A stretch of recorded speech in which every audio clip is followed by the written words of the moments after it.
6 o'clock. Thank you for coming. Today is April 14, 2025. We're on the second floor of City Hall for our Common Council meeting. Agenda has been posted. Media has been notified. Clerk, please take the roll call. Stephen Jopek. Here. Luke Kramer. Here. David Holt. Here. Gerald Anderson. Here. Bob Luter. Here. Carrie Michalowski. Here. Leanne Felton. Here. Thomas Barnett. Here. Chris Hannes. Here. We do have quorum. Please stand for the pledge. I pledge allegiance to the flag of the United States of America and to the republic for which it stands, one nation, under God, indivisible, with liberty and justice for all.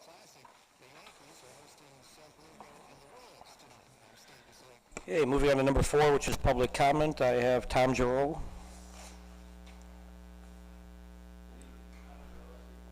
Oh, if you could just turn. Good evening, Tom Giroux, City Forester. I just wanted to take the opportunity to invite the public and City Council to the Sustainability Fair at Nicolay College next Tuesday from 3 to 7.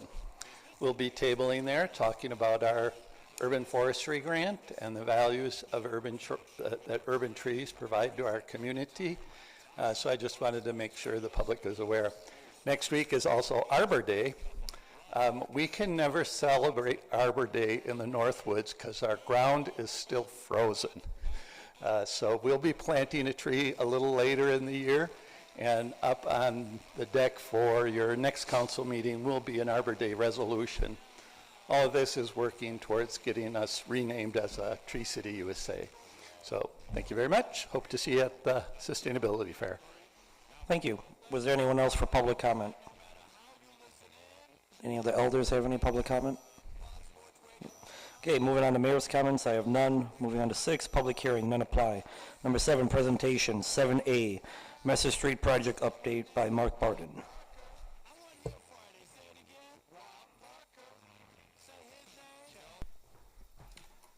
So it seems like this took forever, but the Messer Street project finally started. We started with tree removals on April 3rd, and contractor came in and started saw cutting last week. The tree removals we did were all on Messer, Pearl. We started out with those, and then we had a bunch of conversations with residents on Fremont and Evergreen and Lakeshore. There are more trees to come out, but we're taking a lot of those on a case-by-case basis and having those conversations with those residents. WPS began a couple weeks ago, 2-3 weeks ago, a couple of weeks ago installing gas main, and they're going to be replacing some gas services within the project. Some aldermen may have received phone calls, emails. I know there's some Facebook posts about the right-of-way stakes that were put out there, and there's a lot of concern with those. Those were not put out by us or our contractor. They were put out by WPS. Whenever WPS moves poles or puts in anything underground, they have to stake right away. So they ensure that they're in the right of way. That was just for WPS's purposes, and that does not directly reflect how far back we're going to be going within that right of way. So we fielded a lot of calls about fencing and landscaping and whatnot. That's within the right of way.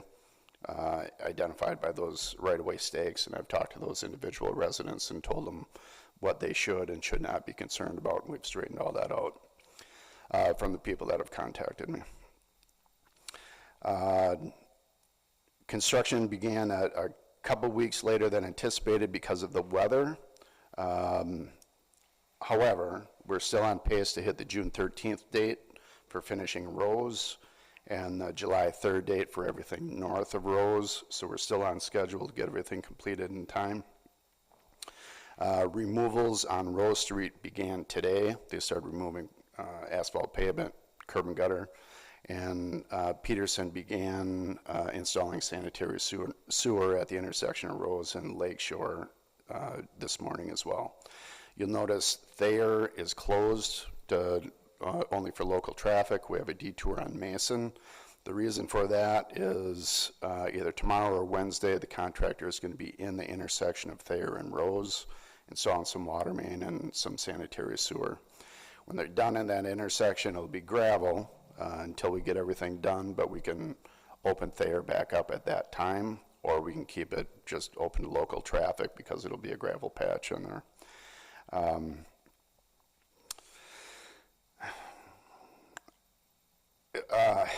We have talked to a lot of people. I just want to reiterate this. There was a lot of talk on Facebook about the project. We have went out and talked to a lot of people about trees, private sewers, private driveways.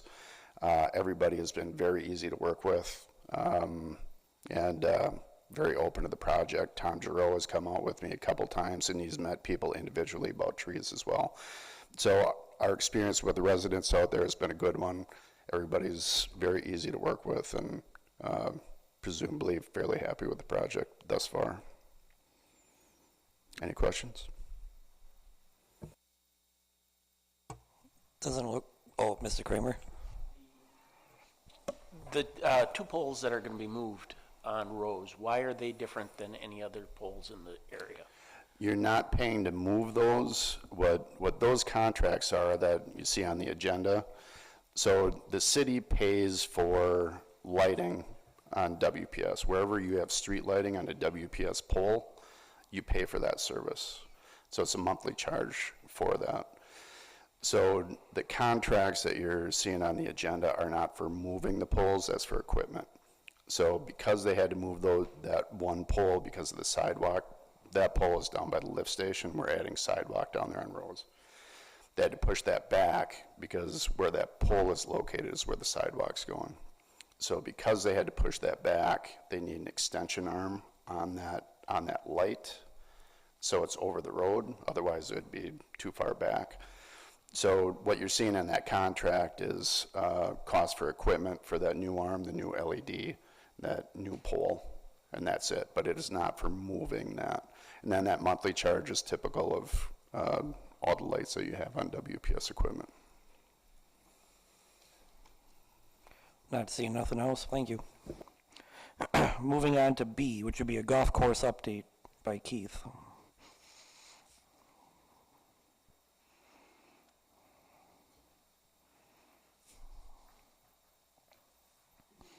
If you could just turn on your mic. Blue, sorry. Good evening, Council. Keith Stern with the update of the golf course. We have a tentative opening date of May 1st. We're watching the weather to see what's happening. Snow is still melting off the course. We're still covered in some areas, and we can't even get out to do cleanup yet. So a few items that we have to wait. Hopefully the weather will cooperate the rest of this next week or two, and we'll be able to get out there and get that done. Our fallback date will be May 15th for opening.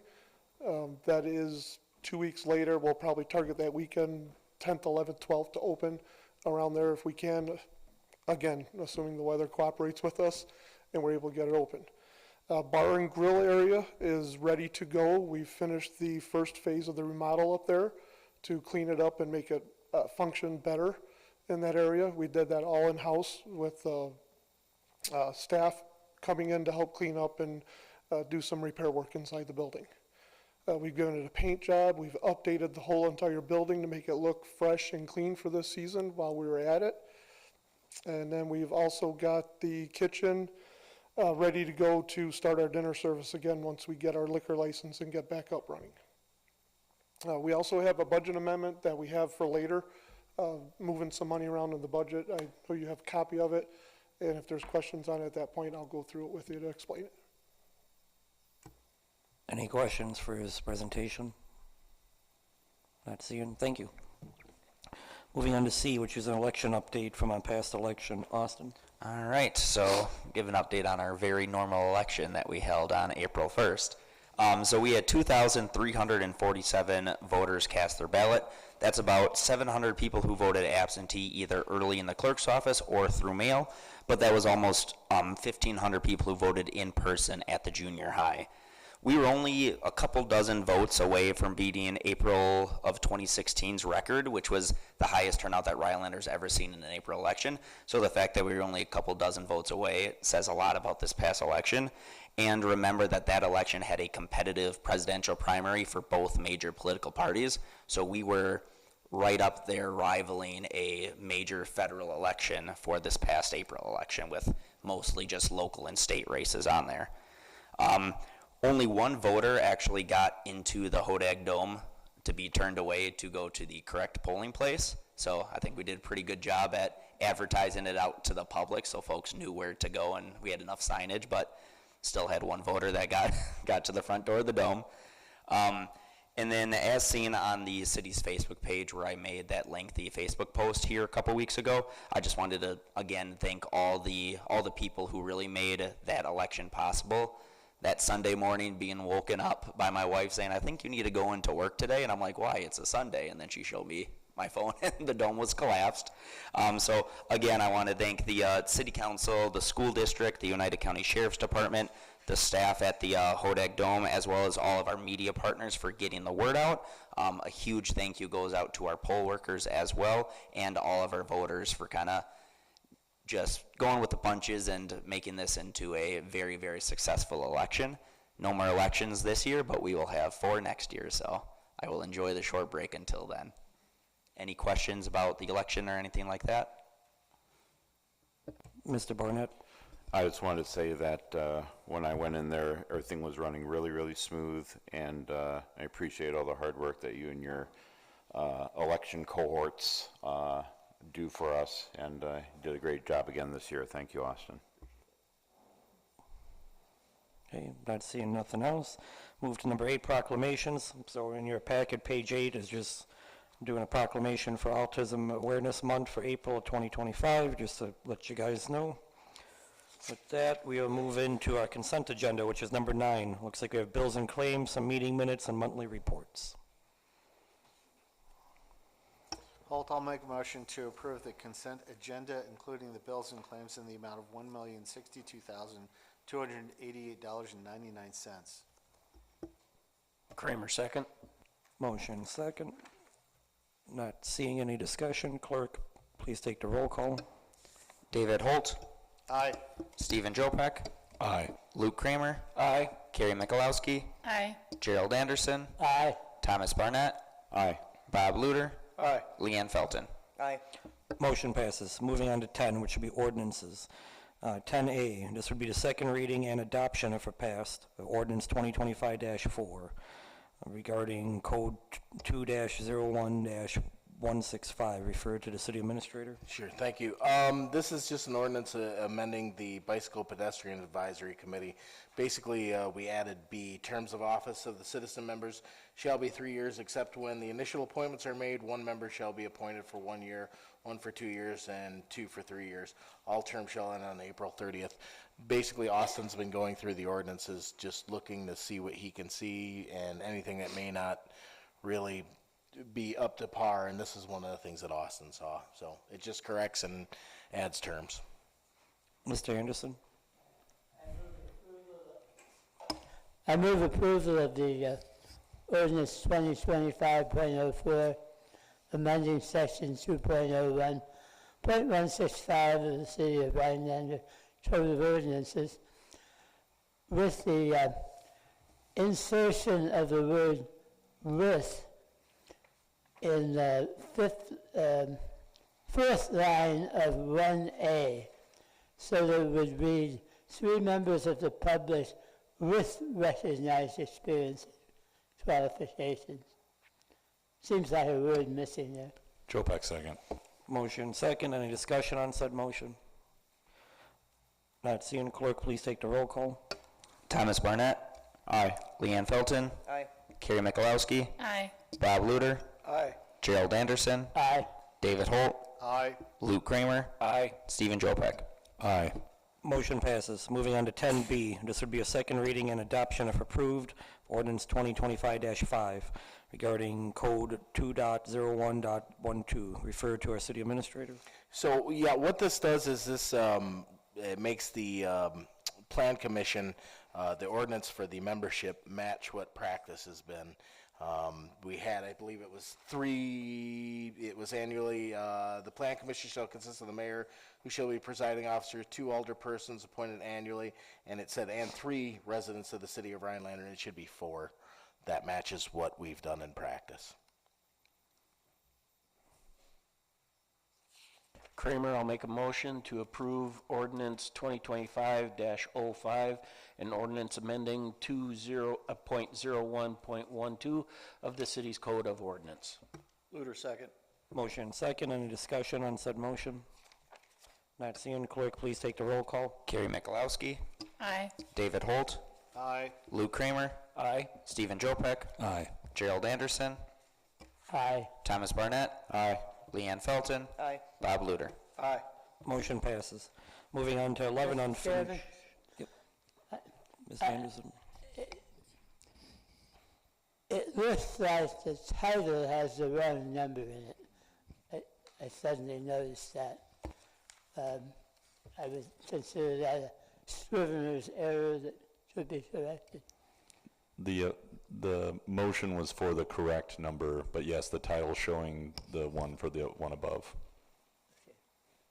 Correct, yeah, it looks like the title has from the ordinance prior that we are updating.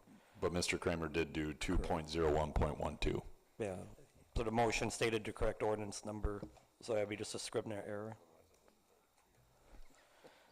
Okay, moving on to 11, unfinished business, none apply. Moving on to 12, which should be introduction of new business.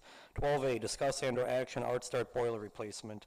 In your packet, it looks like the information starts on page 52 and goes into the future. I will refer to our city administrator. So basically, you have 3 items that I put in there. You have an email with a memo, a second memo that was sent by the folks at Art Start, as well as the long-term lease agreement.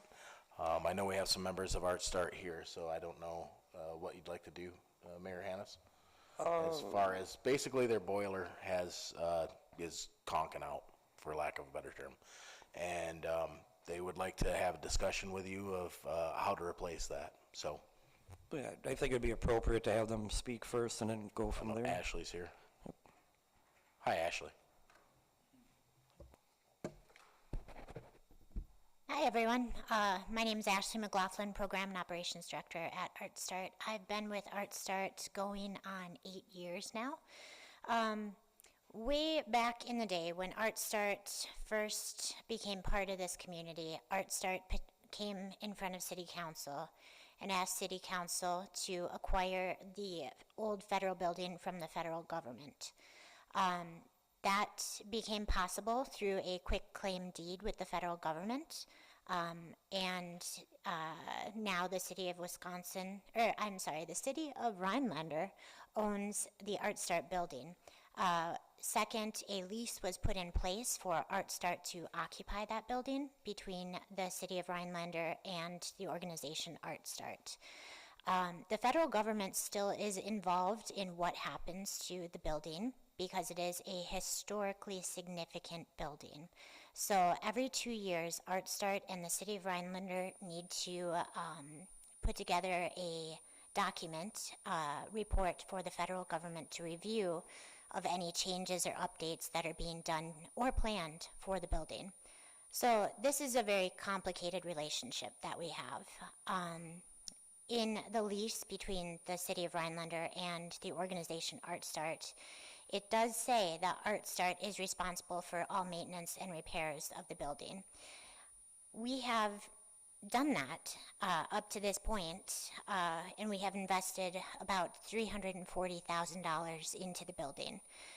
The boiler system is original to the building. It is an old coal boiler system that was retrofitted last in 1965. This year, for the entire time Art Start has occupied the building, the boiler has always needed maintenance and repairs. Looking back at our records, it seems like we've been replacing the circulation pumps about every 2 to 3 years, which we had to do this year as well. And RCAD, the repair company, told us that they could no longer guarantee they can source those parts for us, and they were lucky that they could source them at this time. When the circulation pumps and the ignition switch went out in the boiler system this year, our building dove down to about 46 degrees. And that was despite all the emergency repairs that we were doing to the boiler system. It took us probably about 2 weeks to get it up and running to where it would heat the building back up but it heats the building now to over 80 degrees.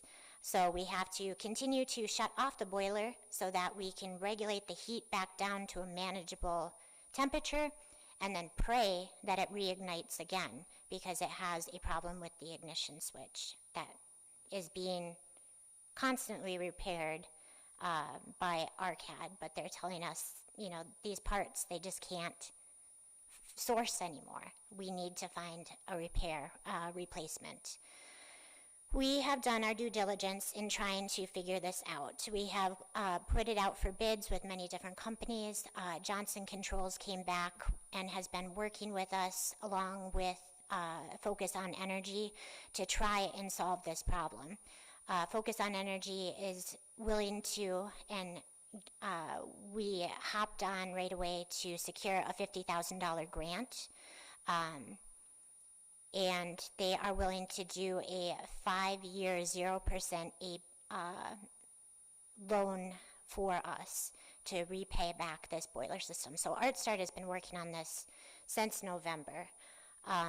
Johnson Controls has been working with us too, and they have been trying to call out other companies to whittle that quote down as much as they can, but still get a system in there that will suit the building.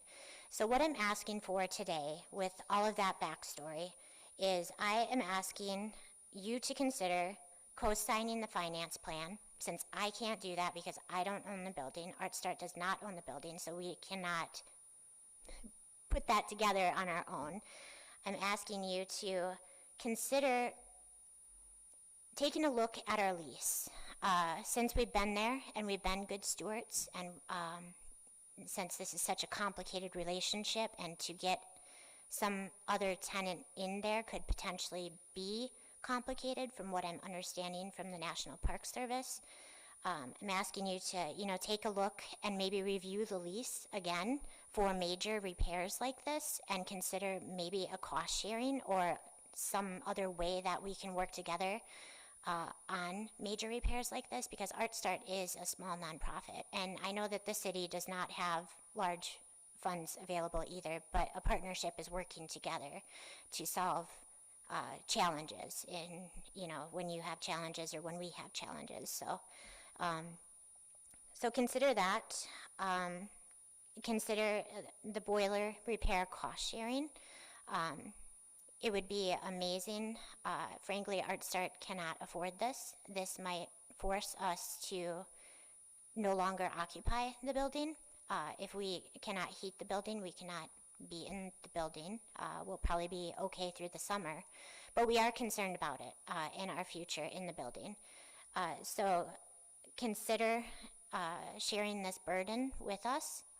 It looks like it would be, we could apply the first $50,000 that Focus on Energy has for our first year's payment. So we wouldn't be looking at a payment until next year. And if we could split that, that would be about $15,000 each. And that's a much more manageable thing that I think both of us could handle, especially having a year to look into it.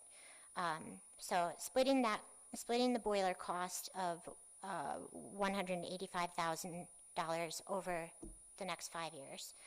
And then we're at a point too, ArtStart is just coming to you openly and honestly, we're at a point where the building is, it needs a lift, right? We all know that it's an old building and it's gonna take significant dollars to do a facelift on it. And we are finding that we might be outgrowing this space as well.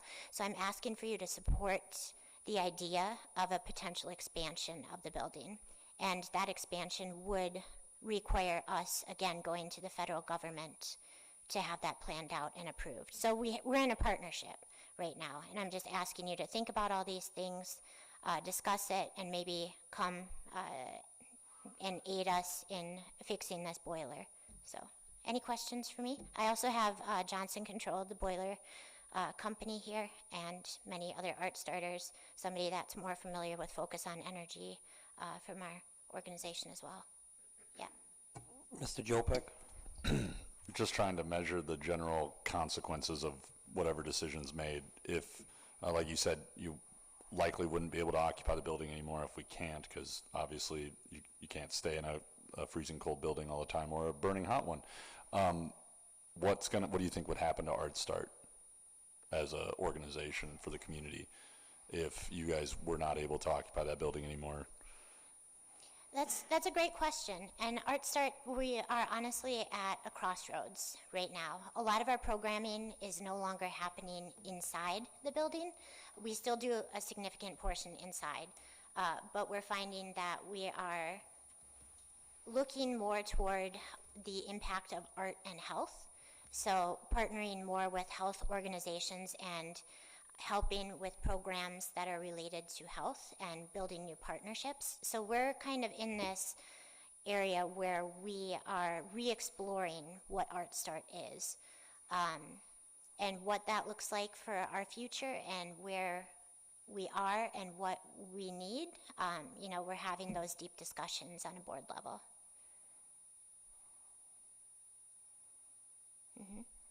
Mr. Anderson? Yeah, what kind of time constraints do we have here as far as how long is the Johnson bid good for? Are there time constraints on this grant? Are there other things besides the coming of the next winter season? What else do we have to look out for as far as timing? Sure. So if I would like to call Johnson Controls up here, and then also Craig from our board member that is more familiar with the focus on energy portion.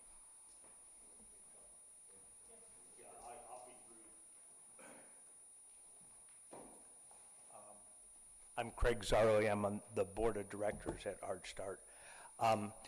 As far as focus on energy goes, we found out in right about Christmas that they had a program which was ending December 31st that was giving grants of up to $50,000 to nonprofits for stuff like this, replacing boilers. So we managed to, with Johnson Controls and working through Christmas, and we got that grant at about New Year's Eve, about 4 in the afternoon, and it ended December 31st, and it's no longer available. So we got $50,000 for that. That has to be spent and used by the end of this year, the end of the calendar year. We also found out that Focus on Energy has, for nonprofits again, a 0% loan for the balance of the system. The problem we have is that you own the building, so you have to guarantee that, sign the loan. You're the one that has to sign the loan, or we can't get that loan. And that's about it. I think the total cost that we came down to was about $175. So that's minus 50.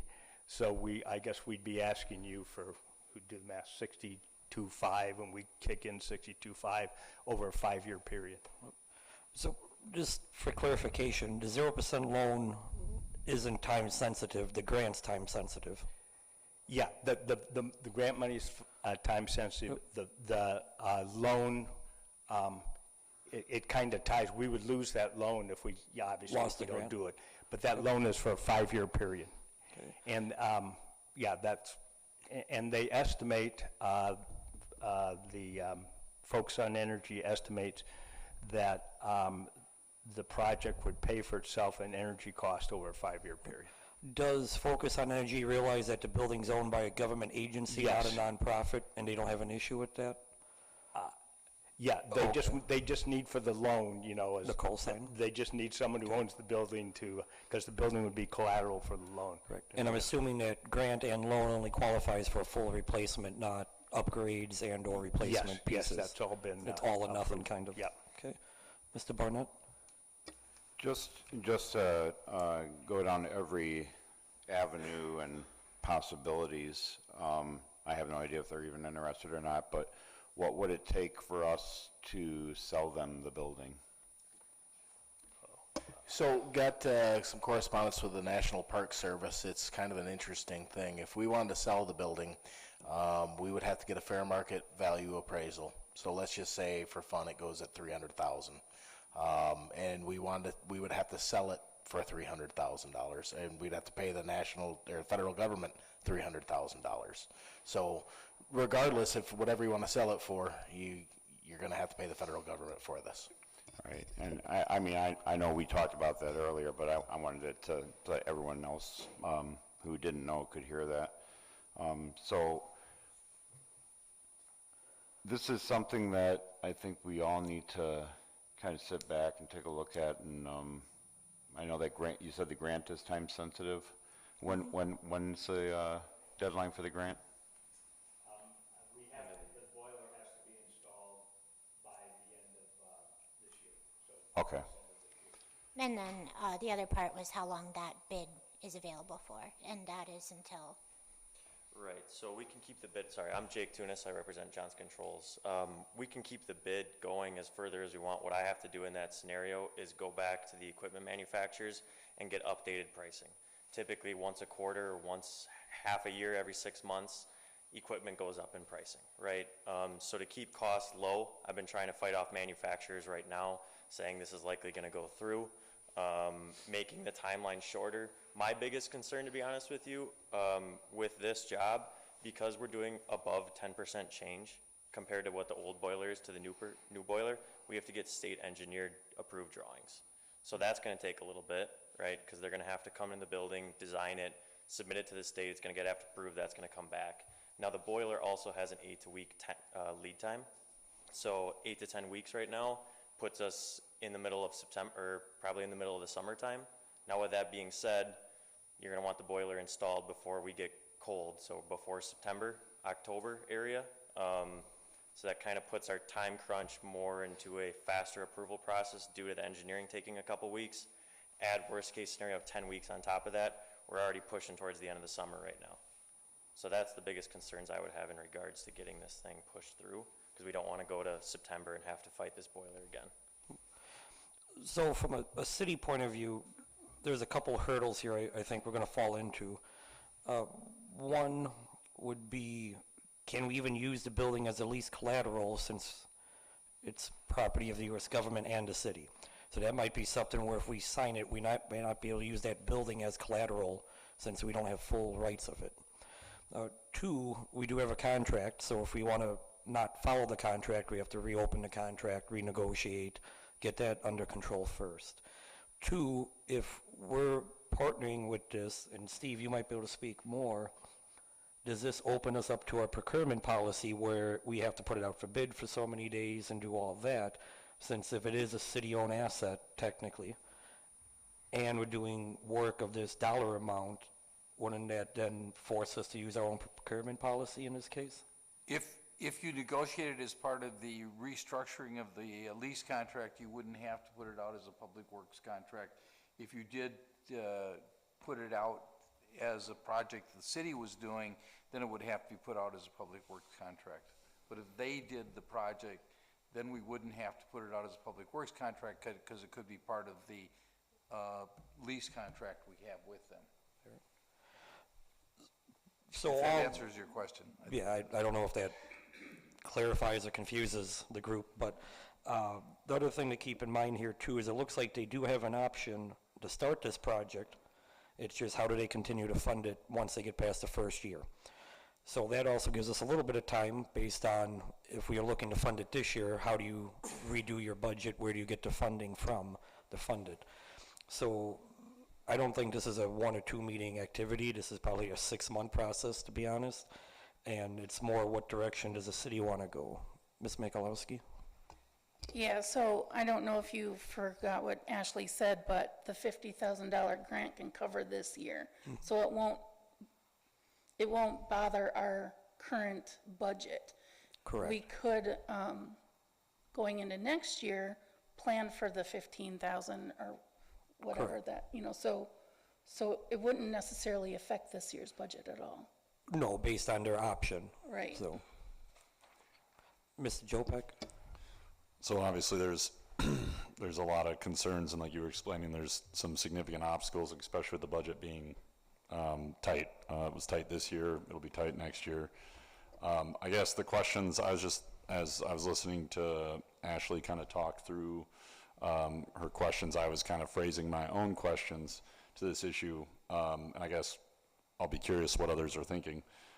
If ArtStart leaves the building and returns it to city control, and we talked about how if we wanted to sell it, it'd have to be at whatever that price value is and then paid out to the national government, the National Park Service, what would be our plan to reoccupy that building, if not sell it?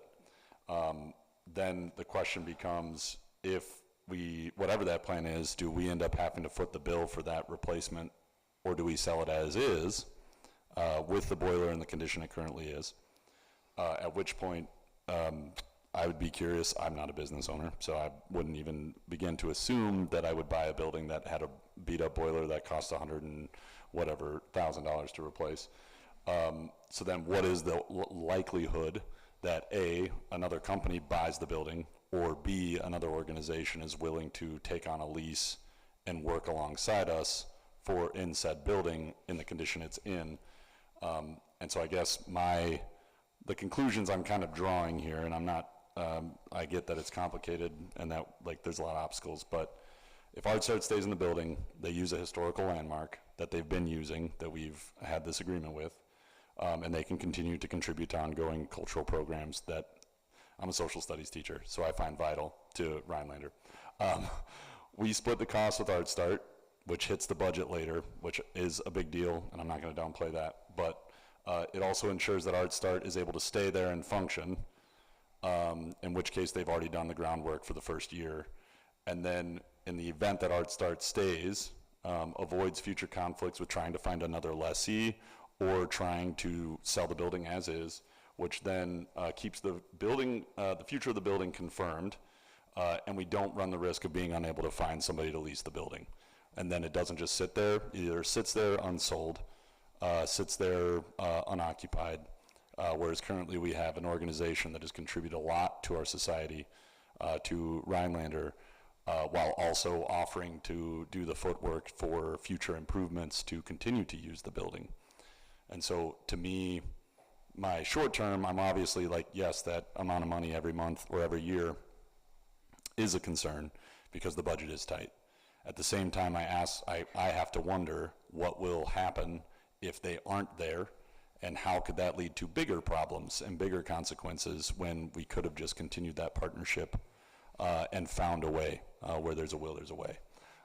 I guess that's the questions that are in my head that I would like for you guys to think about. I've thought about it, and I'm still wrestling with it, and I guess I'm curious where the other council persons are at. Let me refer to Patrick first. Well, I mean, a couple of things. The first thing I would do is if ArtStart was, hey, we got to move, we can't do this, I would call National Park Service and see what our options are. Go ahead, Ashley. I have a bunch of quotes that from the National Park Service, from the email exchanges that we've shared, that might give a little clarification, especially just because ArtStart wants to be completely transparent with you guys, because this is a big deal for both of us and very hairy and messy. It says that if ArtStart no longer occupied the building and it was sitting there vacant and you wanted a new tenant to move in, basically summarizing here, he said any approved sublet tenant must also follow all the same rules, and that they would have to have, you cannot sublet it without review and approval of a new lease by the federal government. That takes time because GSA reviews the lease, not National Park Service. And they are not always prompt when something goes to their legal department. Any approved sublet tenants must always follow all the rules and that they have in front of them. Now, it also states here that it's a part of the Historical Surplus Property Program, which if the city were to, let's say, purchase the building from the federal government, it still is you still have that barrier, the Historical Surplus Property Program. And if you sold it to somebody, they would still have that problem. that's another challenge. That would have to go back to probably the GSA to be removed, and then, so there's that hiccup in selling it to anybody as well.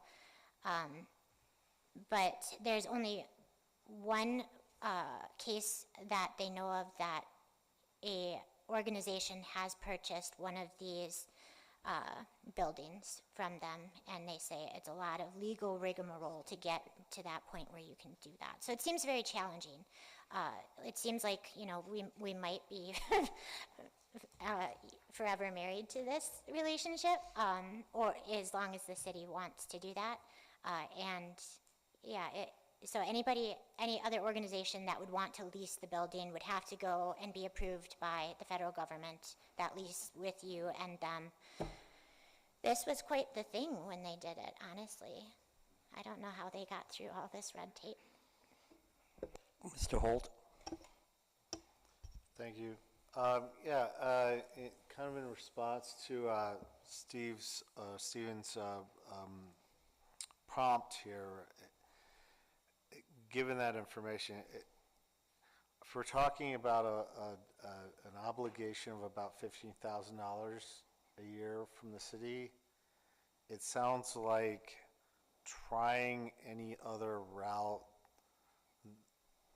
past maintaining Art Start in the building might end up costing the city more than that $15,000 a year, in whether it be legal fees or loss of occupancy, and it would end up costing the city, and then we would also lose the resource of Art Start being there. Couple other things just to keep in mind out of the 900 things going around is, one, you could talk to the two gentlemen there, we could barely maintain our own buildings we have right now, as well as this building, so that'd be maintaining another building. And two, we have similar leases like this with the chamber building, etc. So I mean, the city of Rhinelander is already receiving $1 rent and paying insurance on this property. So I mean, we're already somewhat helping them and the chamber sustain their operations. So I mean, just something to keep in mind. I don't know if 15,000 more is a deal breaker or not, but we're already putting some skin in the game, and we have since this partnership started. So, Mr. Anderson? Yeah, it seems like it definitely is time to renegotiate the lease. And it seems very unusual to have an arrangement where someone is renting a property for essentially zero rent, $1 a year, and covering all the maintenance as well. So the way the lease was written sort of made sense originally, but now the building's 15 years older. Seems like we have to at least take into account the passage of time and the fact that things do deteriorate. And the 100-year-old boiler is certainly up there as far as deteriorating. I would hope that we can accomplish something in less than 5 months, but it would seem like if we got on it swiftly that we need to be talking about renegotiating and figuring out some reasonable financial arrangement. And I would suggest that at least there should be some consideration given to charging a more realistic rent if we're going to be paying more of the expenses. So, you guys got a couple options in front of you. The only action item potentially we could take is regarding their boiler, which could be tabled, voted up, voted down, whatever you guys see fit. I would also suggest you look at future agenda items of either looking at the lease or future use of that building, or exploring options of what we could do with that building. But for tonight, the only action item would be the boiler itself, which I suppose we could table until we have more information. Mr. Jopek?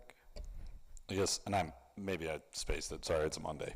I think Patrick was going to explain kind of like what you had thought through on some of your plans. Should Art Start vacate? Thank you. What are the things that you have thought through? Well, the first thing I would do is I'd call the National Park Service and see if they want it back. To be perfectly honest with you, that'd be the first thing I would do. I would see what our options were as far as giving it back. I'm not a fan of a municipality holding on to land for the sake of holding on to land. If you don't have a plan for it, let's get it back to somebody else who can use it, who can utilize it better than we can. Just to say that we own something isn't a reason to own something. One thing that I would tell you is, and Mr. Jopek hit it nail squarely on the head, I know it's only $15,000, I get it, and I want to help these guys. Ashley, you've been great to work with, but part of my job is to tell you the truth. You had to cut a position to make this budget work because healthcare expenses are going up. They aren't going to go down next year. They will not go down, and it's going to get tighter and tighter and tighter. And whether it's something you guys want to hear or not, it's the absolute truth. So something's got to give. For every action, there's an equal and opposite reaction. So I would just caution you to think about that there is that part going on as well. So, Ms. Mikulowski? Yeah, so I'm pretty sure you're all aware that I've been working with Art Start pretty regularly regarding the One Nation, One Project, which Ashley hinted towards with Arts and Health Initiative. And so with that in mind, I think the direction that they're going and already have gone with social isolation and other mental health issues that Art Start's been helping with, the recovery program and CCS and other human service programs. What they are doing for the community is unmatched by any other agency within the city. I think it is vital that this organization stays within the city, and I think that if we were to sell this building, either way, the boiler has to get fixed. So I think the fact of they're willing to partner in that, and we share the cost, it makes it a whole lot easier to swallow than us having to replace a boiler or them having to replace a boiler. So I think the fact that the grant gives us some time to possibly find other grants or other funding sources to help pay for this going forward, I think that it behooves us to look into those things, and I really think that we should look at helping with this boiler tonight. Thank you. So one of the things, have you guys contacted Jim Rosenberg by chance? Because he has a ton of opportunities through the state as far as, we worked with Dinky Diner, we worked with the Roadside Hotel, just to help them with building upgrades and remodeling, where it's a local cost share. So that might be an avenue to also bring down that cost. It doesn't help with tonight's issue, but it could be a potential funding source to drop down that local cost share for both entities. Mr. Jopek? Mr. Anderson had kind of brought up the idea of like some kind of rent increase, and I hesitate at that considering you're a nonprofit. Just kind of wondering if there was something like that in this newly negotiated lease where like we could make up some of that expense, like if there was some kind of agreement that Art Start would be able to match that was lower than 15 grand but still kind of made up some of that difference. I would just be careful because the agenda item is boiler replacement, not lease contract. So just. But this would be about making up for the funding for the boiler, like that. I feel like that's an essential part of. Yeah, but a lease contract, it wasn't notified to the public today. It was a boiler. Well, I'm not asking, would you amend that? I'm asking, is that even in the remote realm of possibility? Maybe Steve Sorensen might want to chime in on that just for CYA.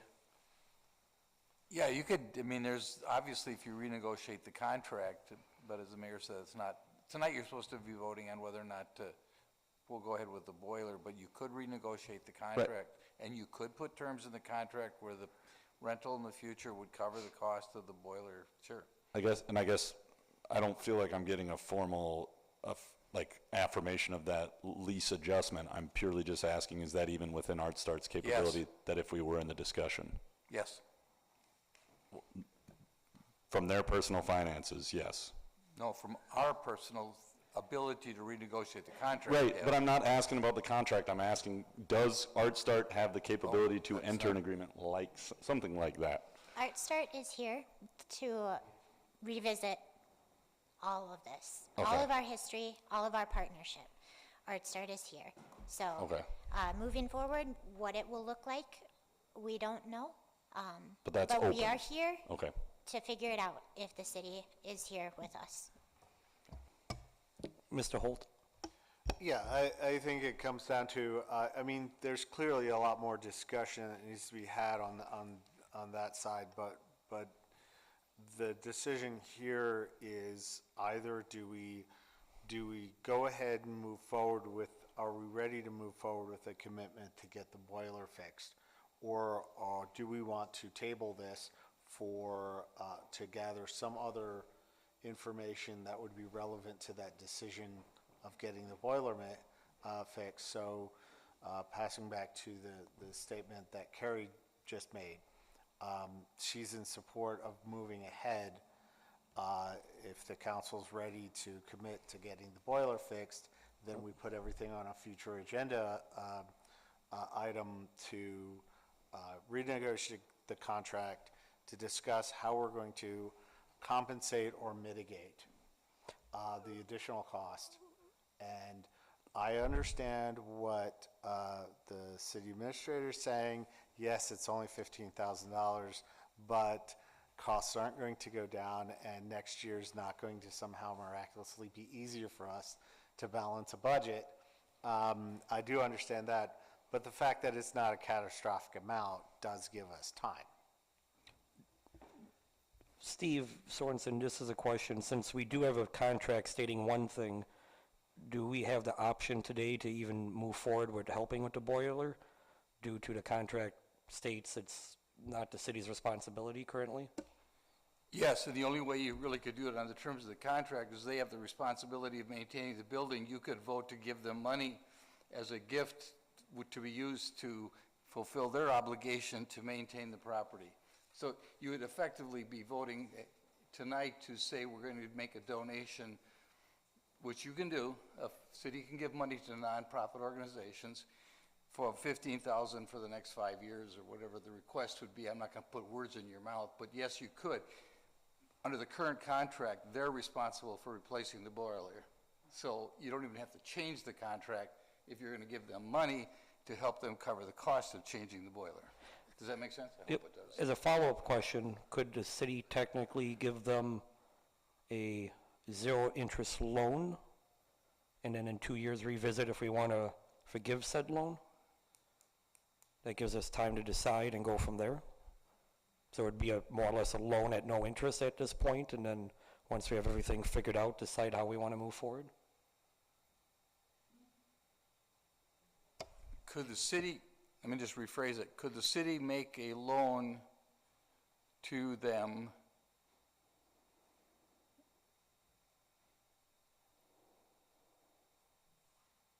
Yeah, that could be done. So the concept is we would be loaning them money with the anticipation that there would be some system of paying it back at some point to be figured out in the future. The city could make them a loan, yes. Where would we get that money? Same concept. You know, but the concept is it's a loan to the group, not just a donation.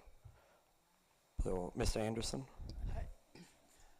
I move that this matter be tabled to the next meeting and that it be brought up under an agenda that allows us to consider the whole range of this thing, including renegotiating the lease and whatever other options there are. Is there a second? Kramer, second. Okay. With that, Austin, can you take the roll call? Gerald Anderson, Aye. Stephen Jopek, Nay. Luke Kramer, Aye. Carrie Mikulowski, Nay. Bob Luter, Nay. Thomas Barnett, Aye. David Holt, Nay. Leanne Felton. Aye. Crap.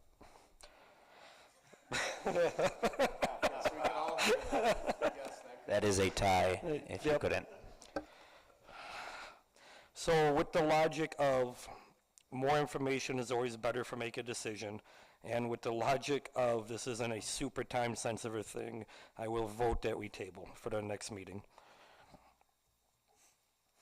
Okay, with that, moving on to B, discuss and/or action golf course liquor license update, refer to our city administrator.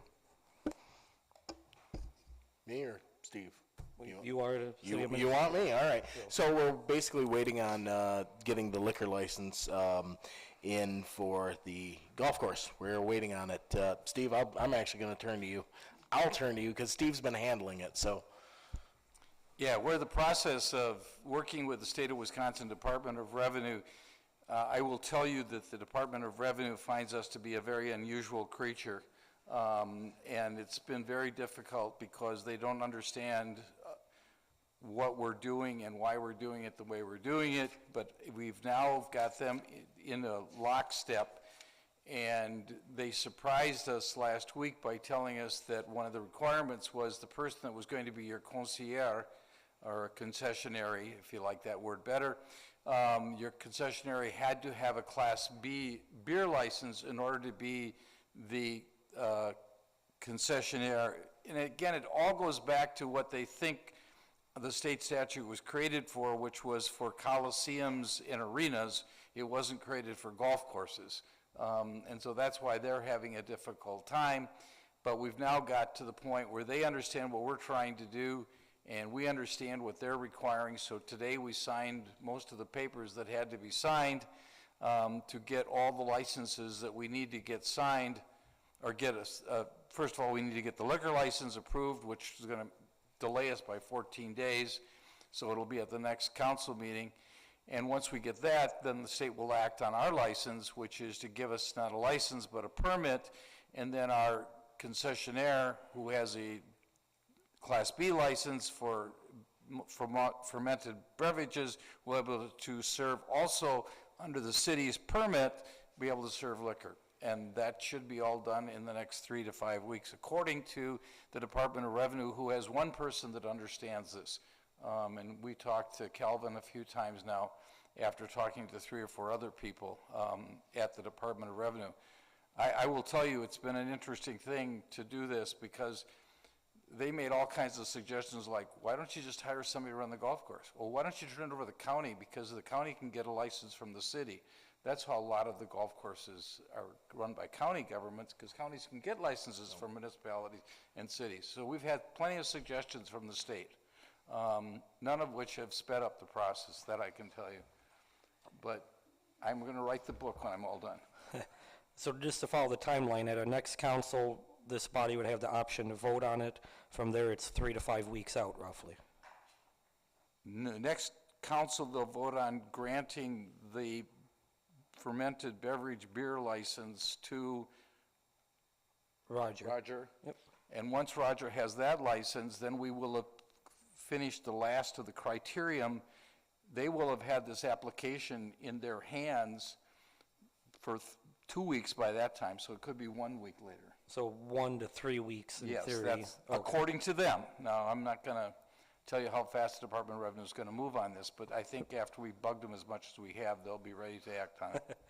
So I'm just thinking from an opening day point of view of our golf season, we're getting relatively close here. So So, we'll be able to serve beer oh, something. So, and soda. any other discussion on this topic? Okay. Moving on to C. Discuss and/or action request for qualifications, RFQ, for assessing services for the city of Rhinelander. Refer to our city administrator. Thank you, Mayor. So we have been with Associated Appraisal Consultants. The furthest back, what was it, Austin, we found? 2017 Was that what it was? When Yeah, that's when the last contract the was last signed. contract was signed. So it's been going on 8 years that we've had this. It's just been rolling over, rolling over, rolling over. What I'd like to do, simply put, is to issue an RFQ, request for qualifications, to see what else is out there. And of course, we'd love to have Associated Appraisal Consultants submit as well. But we'd like to, this is, every 5 years you should check your car insurance too, your homeowner's insurance. You should always make sure, see if there's a better deal. As we talked about earlier, the budget is tighter and tighter. It's going to get tighter and tighter.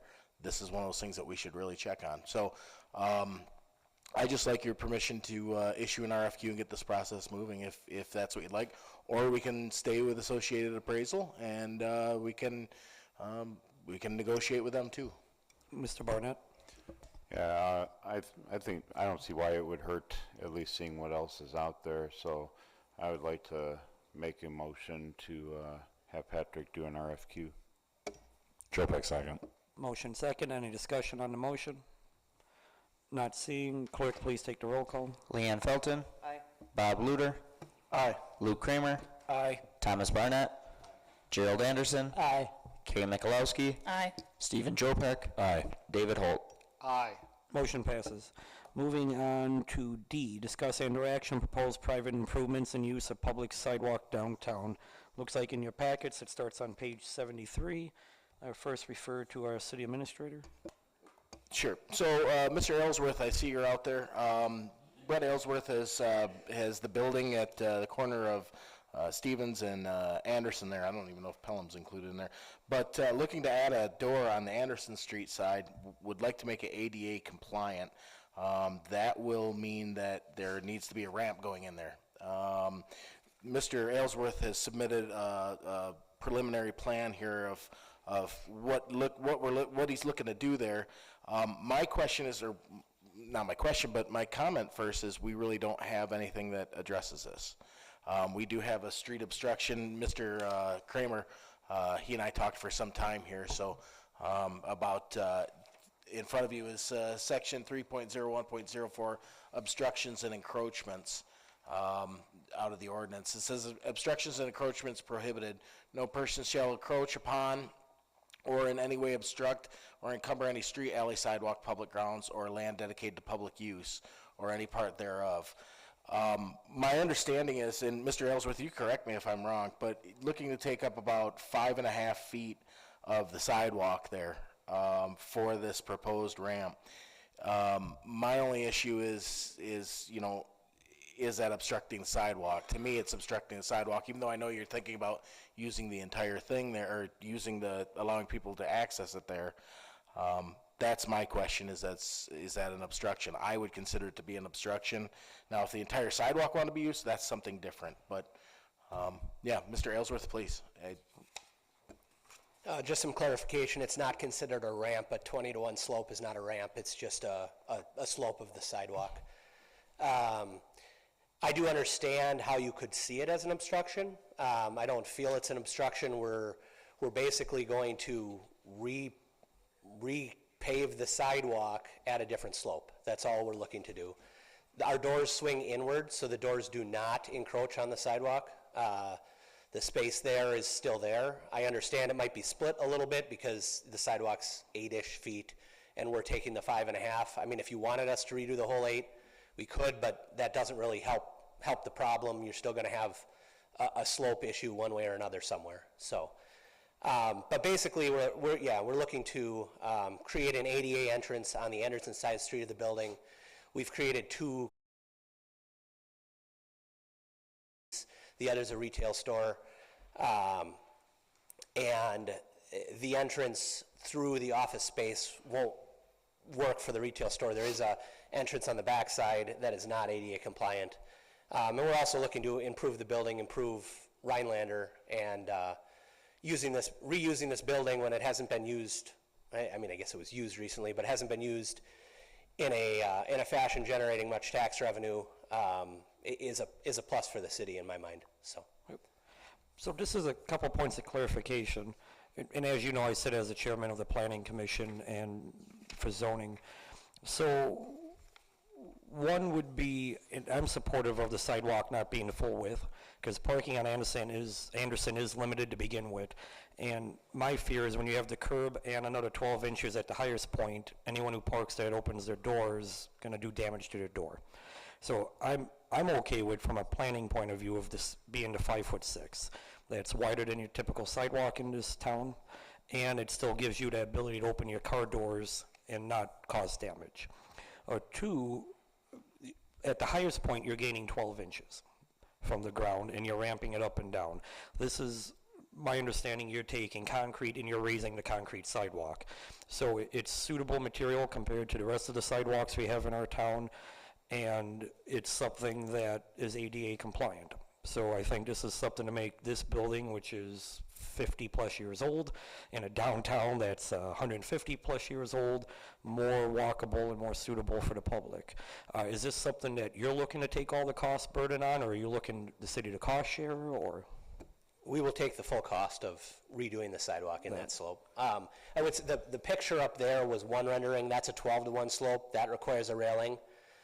We submitted another picture that's a 20-to-1 slope that does not require a railing, which is our preference. The railing would be necessary if you do want less sidewalk disturbed to make the 12-to-1 slope, but a 20-to-1 slope is preferred on our end. It just means a little more sidewalk is disturbed in the length portion of it. Also, I think some of the other pros of keeping it at the 5'6" is, one, you're not messing with our streetlights, because that would be in the section not disturbed, and where he would stop raising the sidewalk would be at the same point of the metal basins for the trees. So both of the trees that are close by would not be affected by this. So I think his way is the least intrusive to the public grounds, as well as providing the best outcome for the public from a ADA compliance.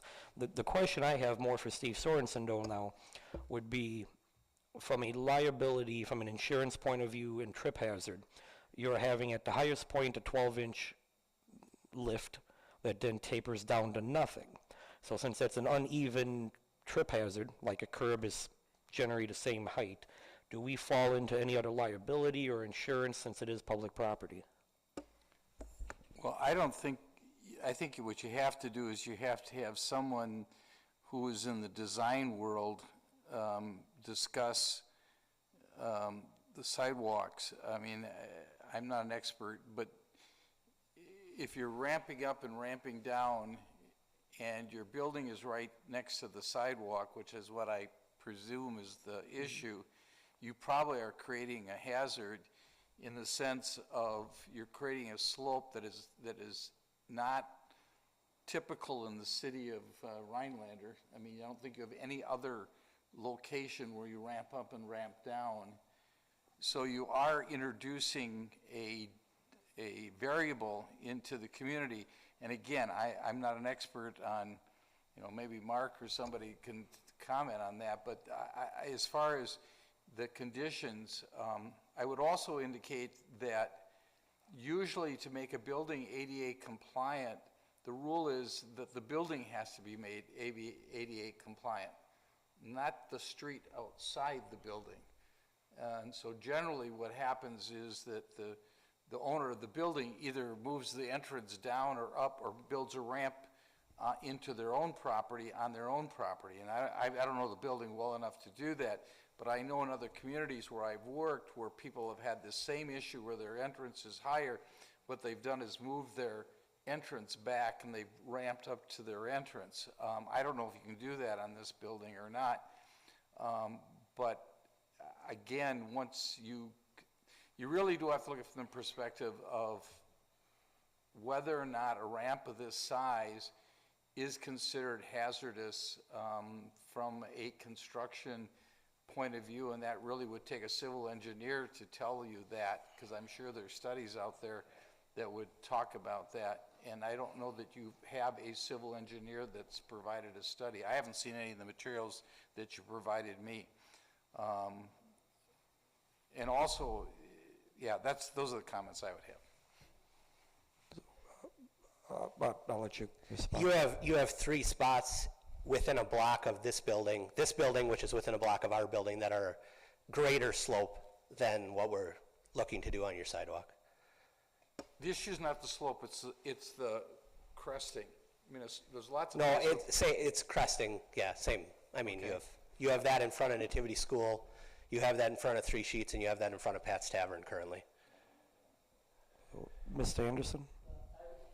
I was just going to mention the one over here in the city, but since that includes the whole sidewalk rather than just part of it, widthwise, and so my first thought was, well, why not make it the whole sidewalk? But your point about opening car doors seems important too. But I have concerns about people falling off the side of the thing, and even if it's even at the part where it's only a few inches higher, that's enough to trip over if you're not walking quite straight. Would you be open to some kind of guardrail or hand railing if it was a deal breaker in this scenario? If you would prefer a handrail, we would put a handrail up in whatever portion you require. Like I said, that slope does not require a handrail by code, but if that's your preference, we could do that. Like I said, that other picture they were showing before was the 12-to-1 slope. That is still only, 12 inches high, obviously, less disturbed concrete, and then that included the guardrail. But we could do it on the 20-to-1 slope if necessary too. Yeah. Mr. I don't know if Joe Peck, if you still.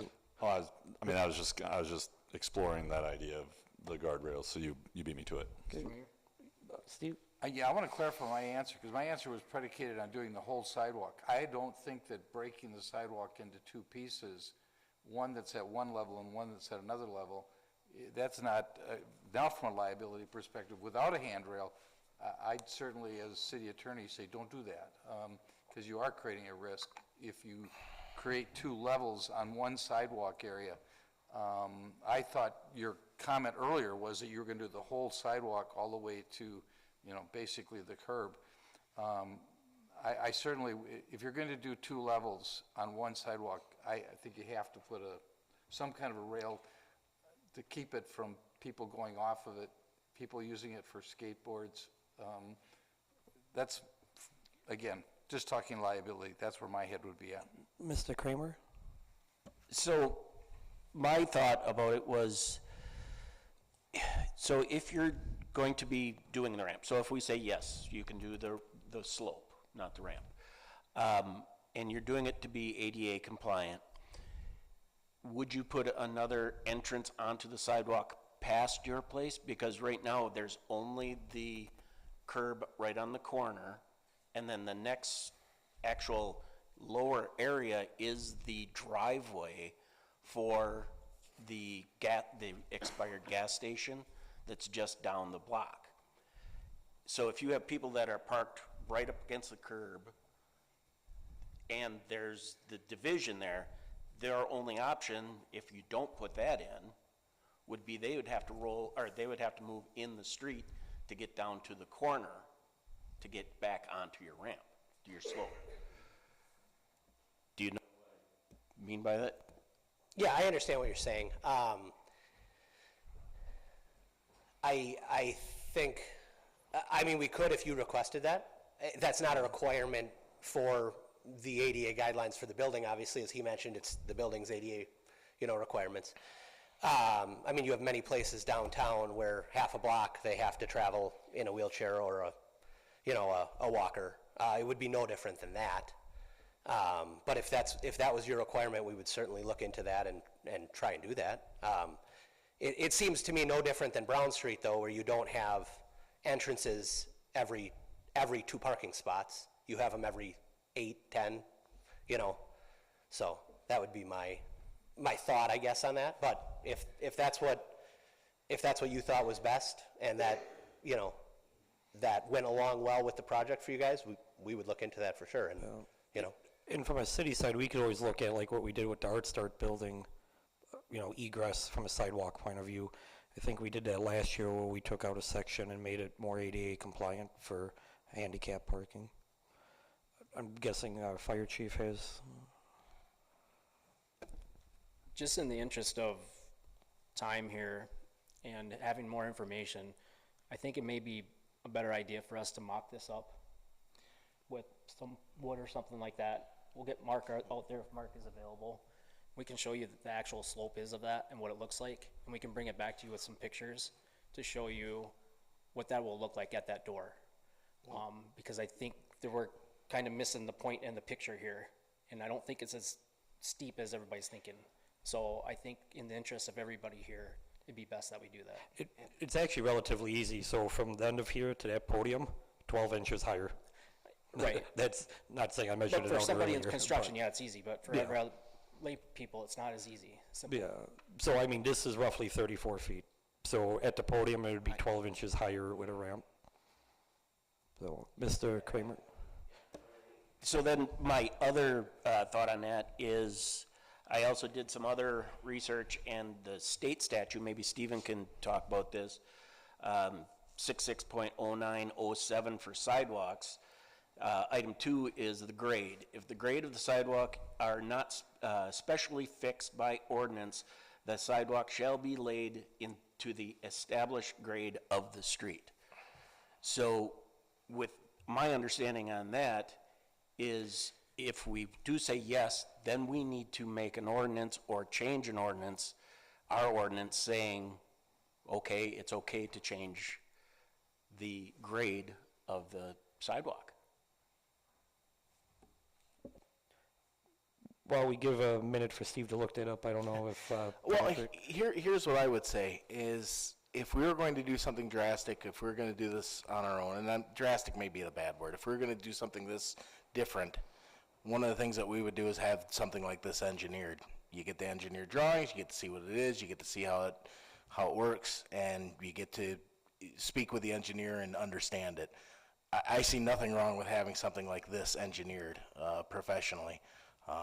That's my thought. I don't know if you need more time, Steve, or?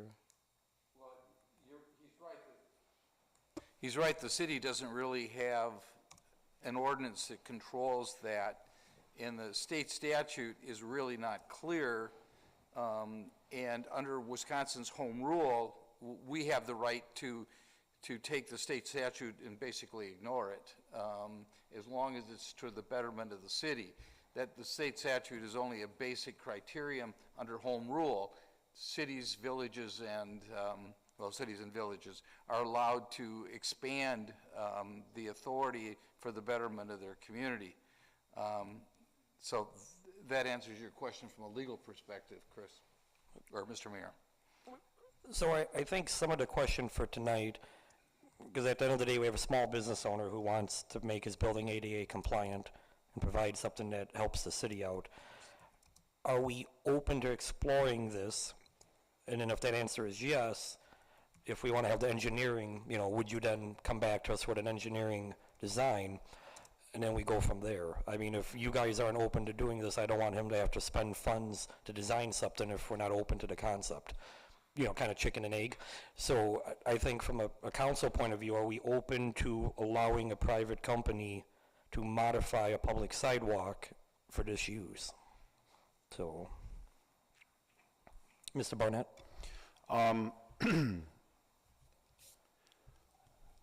What would so the private company is going to modify the sidewalk. What legalities does that open us up to, if any? Like, they replace the sidewalk, something happens, there's a crack in it, someone trips and sprains their ankle and tries to sue the city. The city's always liable for sidewalks that are in the public right-of-way. So the city Right. has a responsibility, even though the city has the right to tell the property owner to fix it. If it doesn't get fixed, it's the city's ultimate responsibility. So I'm totally open for this. I just want to make sure it's done safely and right.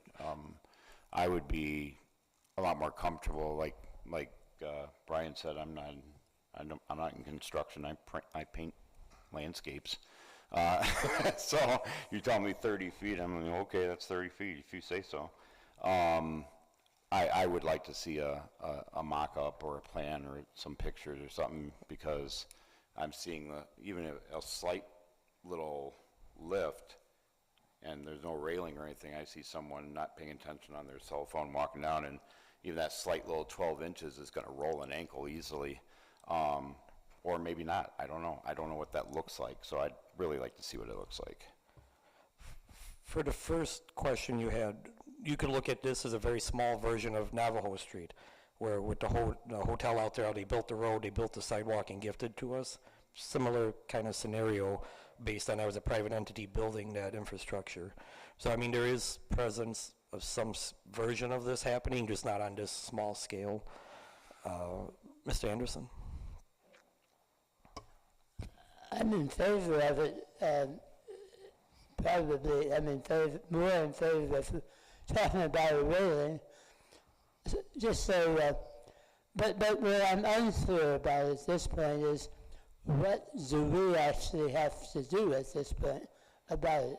Do we have to amend our ordinance, or do we have to, is there some kind of variance situation, or what would we be acting upon? It definitely seems like a attorney question. Yeah. In reality, because the city does not have an ordinance that specifically talks about how to lay a sidewalk, the state statute, says that the minimum is established grade of the street, and that's obviously an engineering term, because it's not the established grade of the street. The established grade of the street would be below the curb. Now, well, yeah, but I'm doing the research as we're talking here, and what it says is it's to the level of the curb is what I'm finding. So if you go up onto the top of the curb, it should be straight from the curb out is what it's saying. That's what the grade of it should be. So if your road was here and your curb was up here, it should be straight from the curb into the building. Now we're saying that we should change that, and we should make it sloped so that it goes above the grade of the curb. That's what creates what the mayor has talked about, this trip hazard. And you probably you could use this to say, no, you can't do that, because by creating some kind of an obstruction in the sidewalk that doesn't cover the entire sidewalk, that you've really created an obstruction in violation of this code, because then you'd have to amend this, because this says that you can't put something on a sidewalk that takes up more than, I think it was 3 feet of the sidewalk and leaves 5 feet. So it's very definitive. So you'd have to amend this ordinance if you weren't going to cover the entire sidewalk. If you're going to cover the entire sidewalk, then this ordinance doesn't create an obstruction, because then the entire sidewalk slopes up and slopes down. You don't have a statute or an ordinance, that tells you who can make that decision, so that by law would fall back on this council, and this council could say, yes, we're going to grant that. But you're also then usurping the power of your plan commission, which your plan commission is supposed to be the organization that's supposed to look at whenever you do anything within your city as far as changing things like that. So, I could talk all night on home rule and everything else, but the bottom line is, the answer to your question is, you don't have an ordinance, so it's go do whatever you want. Because that's pretty much what the statute says. Mr. Jopek? So this hasn't been to plan commission. You're recommending that it should go to plan commission so they can review it. So this is all a moot point and should be sent to plan commission. I wouldn't send it to plan commission, because you would be 6 months out before you get an answer. And by then, the small bit, at the end of the day, this is city-owned property. So that's why it came here first. So. But it's curing a accessibility issue for a private entity. That's what the issue is. That's I don't mean to disagree with you, Mr. Mayor, but what you're dealing with is an ADA requirement. That's a personal issue to a personal businessman. It's not just the sidewalk issue. So it really is a bigger issue than just the sidewalk, because you'll establish a precedent if you do this that'll say that anyone who wants to bring their building up to ADA that has an entrance that's higher than the sidewalk will be able to raise the sidewalk to do that, because that'll be the precedent. Now you can say, well, we're different, we're unique. Well, but you gotta look on that on a case-by-case basis. I mean, the council, as I just said a few seconds ago, you can do what you want, but as your attorney, I'm just giving you the legal advice that I could possibly give you. Whatever you decide, I'll defend you. I mean, the recommendation I would do is the city administrator, Mark, as a city engineering firm, and the property owner get together and work out a solution, bring it back to this body to be voted on.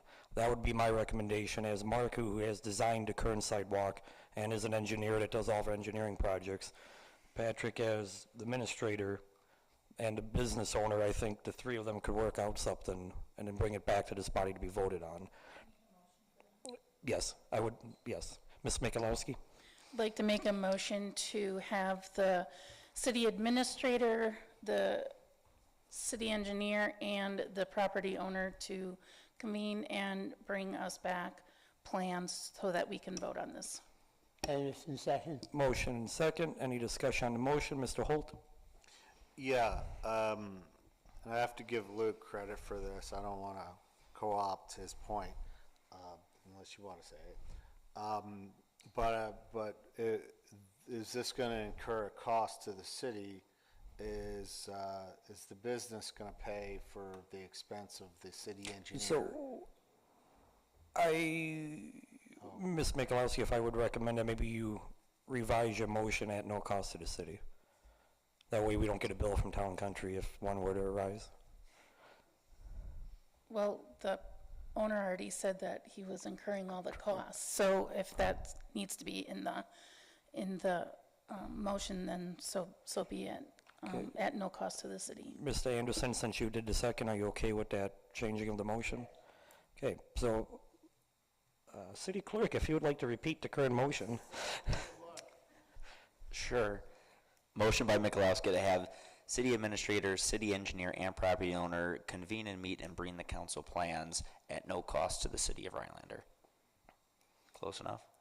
Sure. Any other discussion on said motion? Mr. Jopek? I guess, looking at the property owner who's willing to make amendments to get ADA compliant for your building, right? This could lead to you incurring further costs for engineering. The alternative was to send it to the planning commission to have them look through it, and potentially still have engineering, but that could spread out that time, but could also lead to you not spending any money on engineering. As the business owner who's trying to do this thing that I respect, because a lot of business owners wouldn't, what do you want? Would you prefer to wait that time to have it go through planning commission, or would you prefer just meet up? Because either one sounds good to me, but what do you think? I'd be happy to work with Mark and pay a reasonable fee to have him engineer the sidewalk to an appropriate agreement between us and the city. Thank you. Not seeing any other discussion. Clerk, please take the roll call. Luke Kramer. Aye. David Holt. Aye. Bob Luder. Aye. Stephen Jopek. Aye. Thomas Barnett. Aye. Gerald Anderson. Aye. Leanne Felton. Aye. Carrie Mikulowski. Aye. Motion passes. Moving on to E, discuss and/or action proposed resolution 2025-42. This would be approving the budget amendment for the golf course department. Refer to our city administrator. It's pretty straightforward, like I said in my report. This is basically Keith looking to move funds around that have already been approved, just looking to move them, not adding funds, not deleting funds, just reappropriating them. Mr. Holt? Sorry? No, just Mr. Holt. I'll make a motion to approve resolution 2025-42, approving a budget amendment for Northwoods Golf Course. Felton, second. Motion second. Any discussion on said motion? Not seeing. Clerk, please take the roll call. David Holt. Aye. Stephen Jopek. Aye. Luke Kramer. Aye. Carrie Mikulowski. Aye. Gerald Anderson. Aye. Thomas Barnett. Aye. Bob Luder. Aye. Leanne Felton. Aye. Motion passes. Moving on to F, discuss and/or action proposed resolution 2025-43, approving amendment to agreement between WEDA, City of Rhinelander, and a CDI grant Number 53790. This is for the roadway in project, the reconversion or the conversion project out on Kemp Street at 667 West Kemp Street. Basically, it's a bookkeeping issue. It's just squaring up the grant for what's been spent, what's coming in, what's going out per WEDC. Kramer, I'll make a motion to accept proposed resolution 2025-43, approving an amendment to the agreement between the WEDC and the City of Rhinelander for the CDI grant number 53790. Joe Peck, second. Motion second. Any discussion on the motion? Not seeing. Clerk, please take the roll call. Thomas Barnett. Aye. Leanne Felton. Aye. Carrie Mikulowski. Aye. Bob Luder. Aye. Gerald Anderson. Aye. David Holt.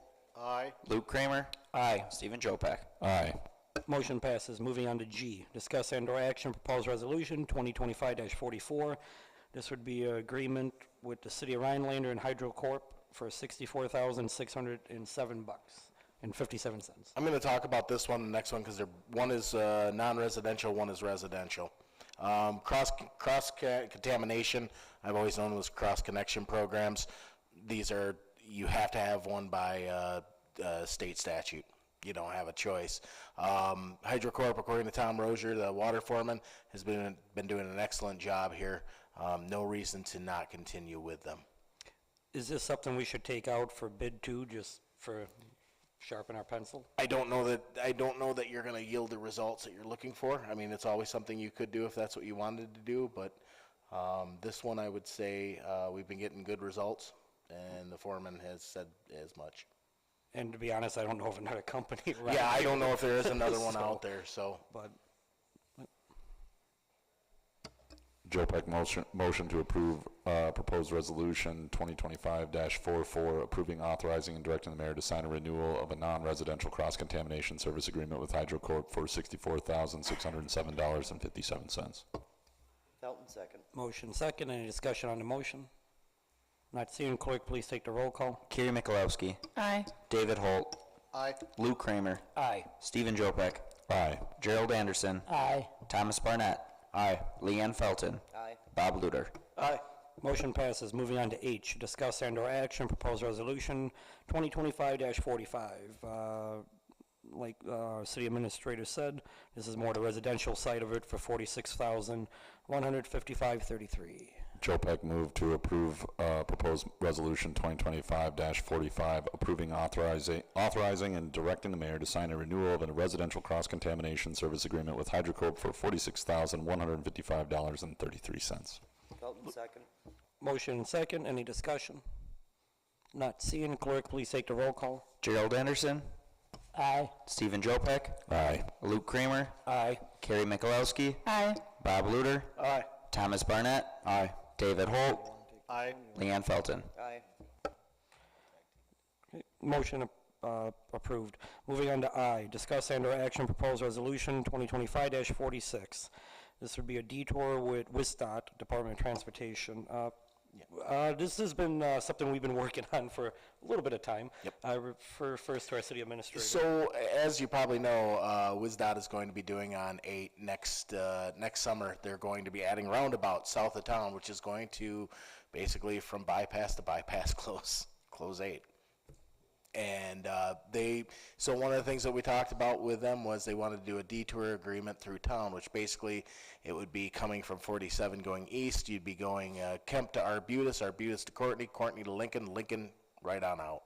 One of you right now is thinking, well, why wouldn't you go Kemp to Oneida with a left turn? That's not a very wide intersection, whereas Arbutus is.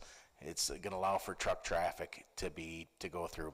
So we talked with them, Mark Barden, the mayor, and I. We spoke with, had some negotiations with WISDOT, and basically they said, look, we know this is going to cause some harm to your roads, and what we can do is we can pave, do a mill and overlay of Lincoln, basically in the 4-lane area, from Oneida on up to where that ends. I can't remember the street it is, but the 4-lane section. We did initially also talk about from Kemp to Arbutus. There was a little bit of, what do we want to call it? We didn't quite see it the same way. We were thinking both of them. They were thinking, well, you get one or the other. Now, what you're saying is we can just tell them no, and then they got to do the detour 75 miles around the city. People are still going to go through the city. That's just going to happen. So there's a ton of different things you can do here. Personally, I think looking to, the other thing that they did talk about is even though they're not going to do Kemp to from the bridge to Arbutus, they are going to monitor it, and if any issues come up, they will repair them. There is some question on how that's going to be monitored, how that's going to be quantified. So do you have that question? So kind of my take on it was when they first approached us, they wanted to do the section of Kemp from Arbutus to the bridge. And per their program, they need to do the work prior to the reroute because it's got to be set up where it needs to be done to handle the new traffic. So from their point of view, they felt that section of Kemp would not handle the additional traffic. After we talked to them, we said, well, that section of Lincoln is roughly in the same shape and not much better. And they agreed and they decided, that's something they could do. Once again, they would be doing that mill and overlay prior to the reroute because they don't think that section of Lincoln will hold up to the traffic. So the concern I have is they approached us saying Kemp will not hold up, and now they say Lincoln will not hold up, but Kemp is good. So from my point of view, I don't know how Kemp got any better over the last 3 months. So like Patrick did say, them routing a true town and helping us out with the Lincoln mill and overlay is still a win for the city. Them agreeing to monitor Kemp to see how if damages has occurred to help us, I think is also good.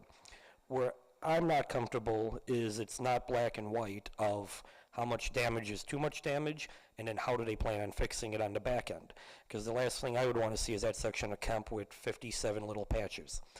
So it's something where I would like to see more detail from them of they will cut us a check for how much they thought was damaged, what's their qualifications for damage, and then we would also like video footage before and after this reroute happens. That way we have the proof of what was done to our road.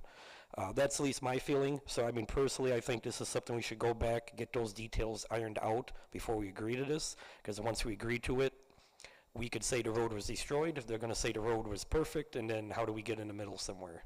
Mr. Jopek?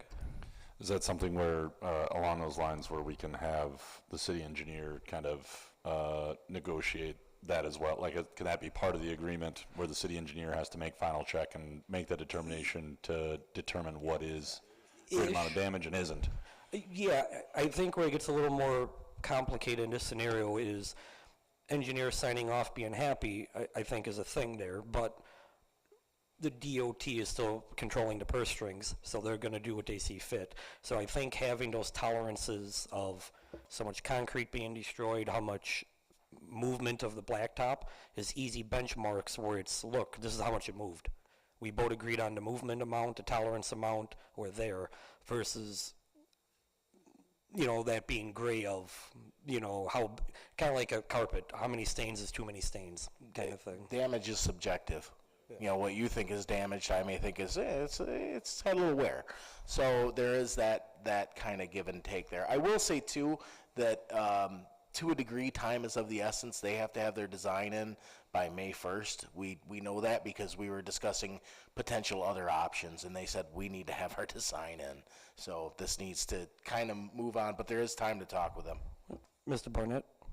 I wholeheartedly agree with the mayor. I think it's imperative, absolutely imperative, that we get everything laid out so that there is no question of, what do you see as damage and what do I see as damage, like you guys just pointed out. I wouldn't feel comfortable with it unless it absolutely specified what they're going to be watching out for, how they're going to be watching out for it, and getting all of our definitions on the same page of what we consider things. So I definitely think that we need to see something very substantial, and if they're in a hurry to get it done, then I don't see why it should take them very long to come up with something that our lawyer can look at and say, yeah, we're pretty covered. Well, and I think the other side of this too is if there is damages, Personally, I would like us to have the option of just taking a payment versus a patchwork, because then we could use that payment in some of our own funds in the next year to do a mill and overlay and do it correct, that will then last multiple years versus 5, and then you have this failing road. We also are working with the DOT to redo the Kemp Street Bridge. So this is something that maybe we could incorporate the mill and overlay of Kemp with that bridge project to provide a good product. And the DOT is great to work with. I mean, there are days that we pull our hair out and my bald spot's getting bigger, but I mean, it's one we worked with, and where railroad crossings, other things in the city, I think we could come to an agreement. I think so, and I think one of the things that we need to focus on here is, there's not a winner-loser thing here. They're partners with us. They've treated the city of Rhinelander pretty well. They've opened up the opportunities. I'd like to keep those opportunities flowing. So I want to keep this friendly and a partnership thing, not an adversarial, us or them or, any of that. That doesn't make any sense to me. That may have happened 10 years ago around here. It doesn't happen around here now. So, Ms. Michalowski? I think one other thing to keep in mind is the economic impact that the detour coming through the city may have, where, it might bring people into the city rather than going around it, and they might stop and buy some things. So I think, there's always that aspect to look at too. So I'm all in favor of doing what the mayor said, is, maybe getting a little bit more things cleaned up and then bring it back to us next meeting. So, Mr. Barnett? Yeah, I was actually, I agree with Carrie about the influx of new people coming through town. I was going to say, can the city lease out space on the sides of the road for businesses to say, like, come down here? So, I think that one thing I would tell you is that might actually be a double-edged sword. So people may not, we don't know what it's going to do. We just know it's going to bring a lot of traffic through here. So, but hopefully it's good. So I would suggest that we table this to the next meeting where we have more details. Mr. Anderson? I move the table to the next meeting. I'll second. Table in a second. Mr. Jopek, you had... Well, wasn't the deadline for their plans May 1st? So wouldn't that put us... Will that be a sufficient amount of time to get that? Okay, that'd be my only concern there. Nope. Not seeing any discussion. Clerk, please take the roll call. Leanne Felton. Aye. Bob Luter. Aye. Luke Kramer. Aye. Thomas Barnett. Aye. Gerald Anderson. Aye. Carrie Michalowski. Aye. Stephen Jopek. Aye. David Holt. Aye. Motion passes. Moving on to J, which has been multiple years in the making, and I think I could speak for Mr. Barnett, where to get this road repaved is going to be something that we're both going to enjoy. So I'd like to turn it over to Mr. Mark from Town and Country. Thank you, Mr. Mayor. So this is, we provided the recommendation for award of Menominee Drive, just to get everybody back reacquainted with this project. This is a total reconstruct of Menominee Drive from Stevens Street to Apache Drive. We're going to be pulling out the base course, asphalt pavement, putting in footer breaker, 6 inches, 3/4 inch and 4 inches of asphalt. It's going to remain a rural section, meaning there is going to be no curb and gutter. Our objective with this is just to raise the road up a couple inches, just get the water off the road. I will remind you as well, we applied for LRIP funding through DOT for this project. The city received funding for a $570,000 project. That's a 50-50 grant. The city would be receiving $285,000 from DOT. Because the bids came in very favorably for the city, we're looking at $378,000, so they came in really well for the city. You would expect 50% of that would be covered by DOT. That includes engineering services as well. So we opened bids on the 8th. Like I said, bids came in very favorably. We got 3 bidders, Musson, Pitt Lake, and Northeast, all great contractors. Musson was a low bid. Their base bid for the work that I just described is $356,941.01. We also have supplemental items in there, something that you see on all the projects, which is EBS, excavation below subgrade, if we have some bad materials in there, and a breaker to fill that EBS.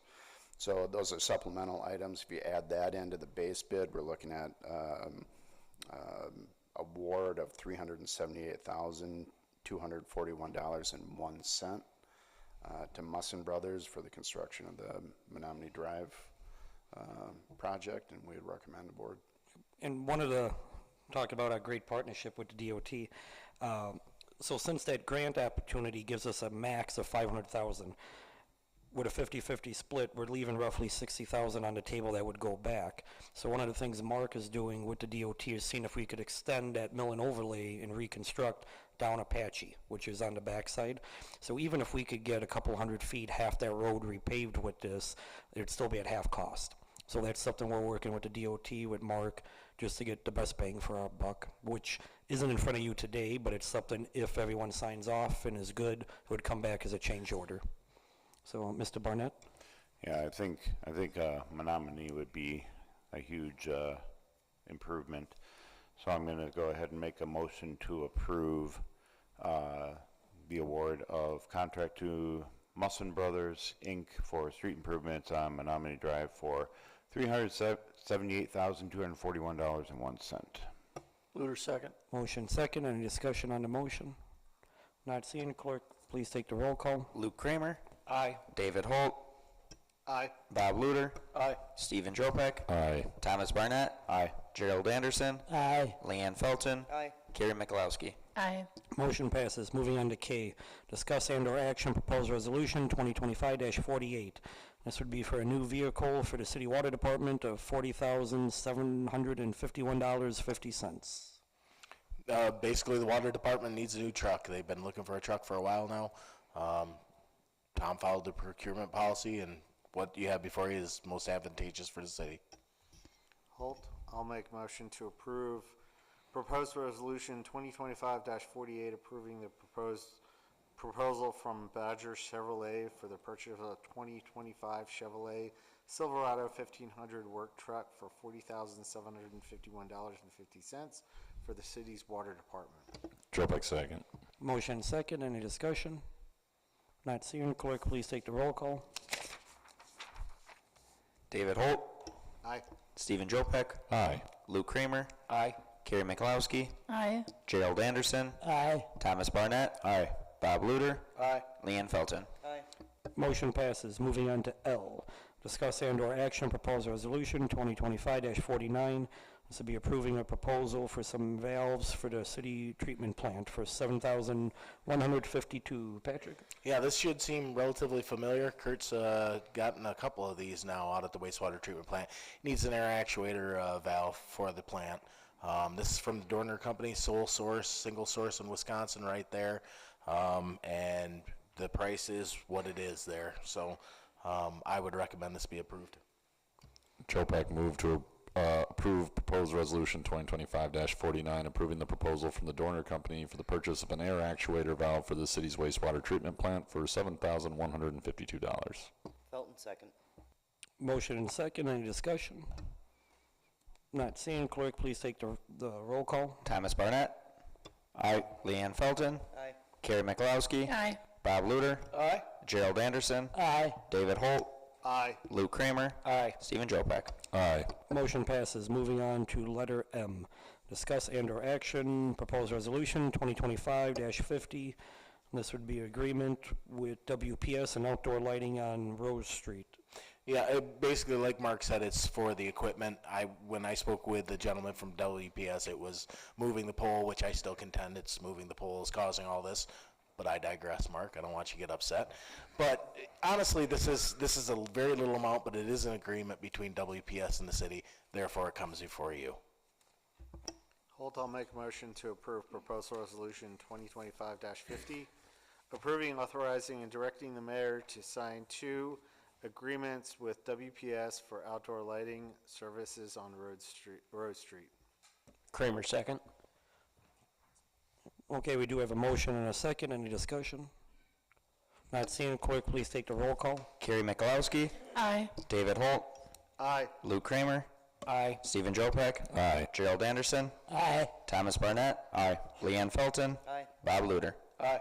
Motion passes. Moving on to 13, communications, none apply. Moving on to 14, I'd like to turn over to Austin. I would just want to make council aware that when we signed the original contract and agreement with the school district to use the Hodag Dome, it was a 5-year contract that we signed in 2020, so it would be up for renewal this year. So I would recommend that we do look at that, and probably sooner rather than later, just so we can get established for future years. You requesting that as a future agenda item? Yes, I am. Sure. Anything else for future agenda items? Okay, not seeing. Next regular meeting would be April 28 at 6 p.m. here at City Hall. It is 7:49, meeting adjourned.